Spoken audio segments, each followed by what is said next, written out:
नमस्ते। आजकल हर तरफ आर्टिफिशियल इंटेलिजेंस यानी एआई की चर्चा है।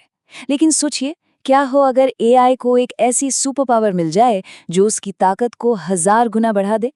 जी हाँ, आज हम ऐसी ही दो जबरदस्त टेक्नोलॉजीज के बारे में बात करने वाले हैं, क्वांटम कंप्यूटिंग और एआई। और सबसे जरूरी बात, इस नई दौड़ में भारत कहाँ खड़ा है। जरा सोचिए, क्या ऐसी प्रॉब्लम सॉल्व की जा सकती हैं जिनके सामने दुनिया के सबसे ताकतवर सुपर कंप्यूटर्स भी हार मान जाते हैं? जैसे बीमारियों के लिए नई दवाइयां बनाना, या मौसम के बदलाव को रोकना, या फिर ऐसी फाइनेंशियल प्रॉब्लम्स को सुलझाना जो अभी तक लाइलाज लगती हैं। यही वो बड़ा सवाल है जिसका जवाब क्वांटम और एआई मिलकर दे सकते हैं। तो चलिए, इस पूरी कहानी को स्टेप बाय स्टेप समझते हैं। सबसे पहले ये नई सुपर पावर आखिर है क्या, फिर ये काम कैसे करती है, भारत इसमें आगे क्यों है, इसका हम सब पर क्या असर पड़ेगा, रास्ते में मुश्किलें क्या हैं और आखिर में सबसे बड़ा सबक क्या है। चलिए शुरू करते हैं। तो सबसे पहला सवाल, सुपर पावर। आखिर ऐसा क्या खास है इन दोनों में जब ये एक साथ आते हैं कि इन्हें इतना बड़ा नाम दिया जा रहा है। इसको समझने के लिए एक छोटा सा किस्सा सुनिए। 1940s में एक बहुत बड़े साइंटिस्ट थे, क्लॉड शैनन।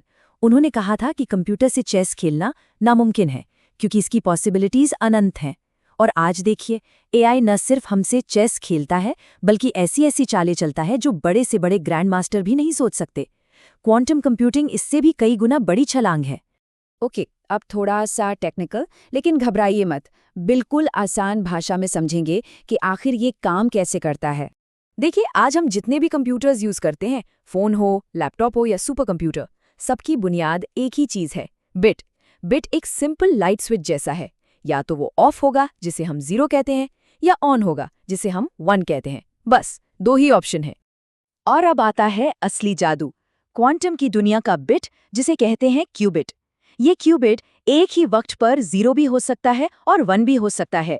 मतलब वो ऑफ और ऑन दोनों स्टेट्स में एक साथ रह सकता है। इसी को सुपरपोजिशन कहते हैं।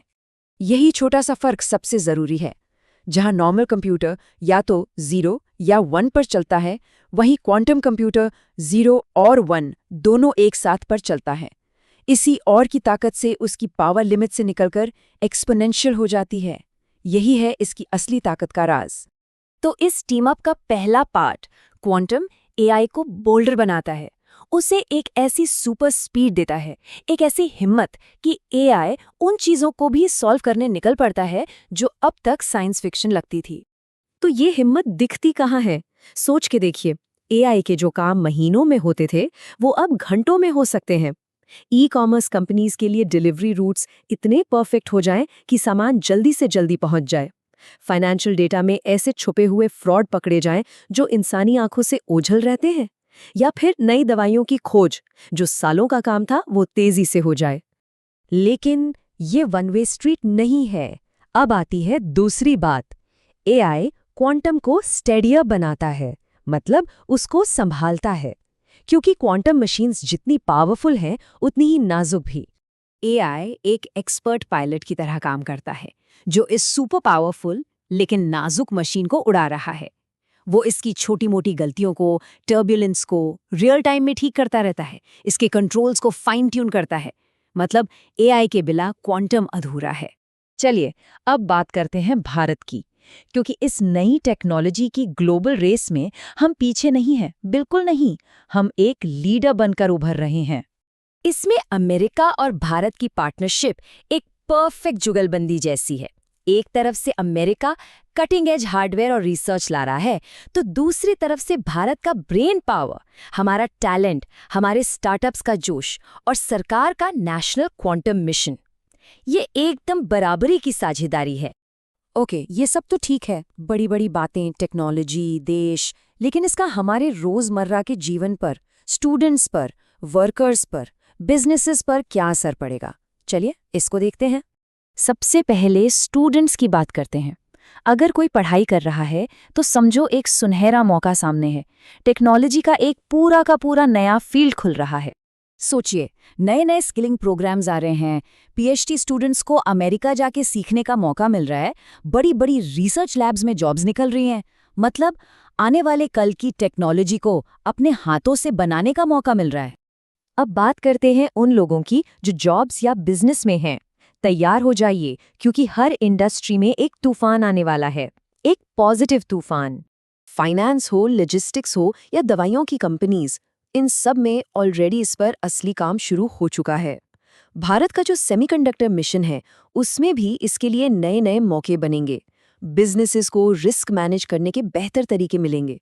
और सबसे इम्पॉर्टेंट, ये हमें भारत की अपनी प्रॉब्लम्स जैसे ट्रैफिक या खेती की समस्या, उन्हें सॉल्व करने का एक नया हथियार देगा। लेकिन जैसा हर बड़े सफर में होता है, रास्ता आसान नहीं है। कुछ बड़ी चुनौतियां हैं हमारे सामने। मोटे तौर पर 3 सबसे बड़ी मुश्किलें हैं। पहला, टैलेंट गैप।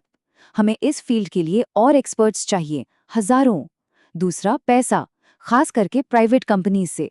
सिर्फ सरकार नहीं, बड़ी बड़ी इंडियन कंपनीज को भी इसमें इन्वेस्ट करना पड़ेगा। और तीसरा, एक कॉमन स्टैंडर्ड। अभी हालत ऐसी है कि हर क्वांटम कंप्यूटर की अपनी अलग भाषा है, जो चीजों को काफी मुश्किल बना देती है। तो इस पूरी चर्चा से हमें क्या सीखना चाहिए? सबसे बड़ा सबक क्या है? एक नंबर याद रखिए, 2030s। एक्सपर्ट्स का मानना है कि ये वो दशक होगा जब असली पावरफुल, गलती मुक्त क्वांटम कंप्यूटर्स आ जाएंगे। मतलब अब समय बहुत कम है, जो करना है अभी करना है। तो आखिर में सबसे बड़ी बात क्या है? देखिए, प्रॉमिस तो है, पोटेंशियल भी है, लेकिन सब कुछ इस बात पर डिपेंड करेगा कि हम इस मौके का इस्तेमाल कैसे करते हैं। क्या हम एक ऐसी टेक्नोलॉजी बना पाते हैं जो भरोसेमंद हो, सुरक्षित हो और भारत के करोड़ों लोगों के काम आ सके? ये सिर्फ टेक्नोलॉजी की रेस नहीं है, यह भारत के लिए अपने लोगों का कल बेहतर बनाने का एक सदी में मिलने वाला मौका है।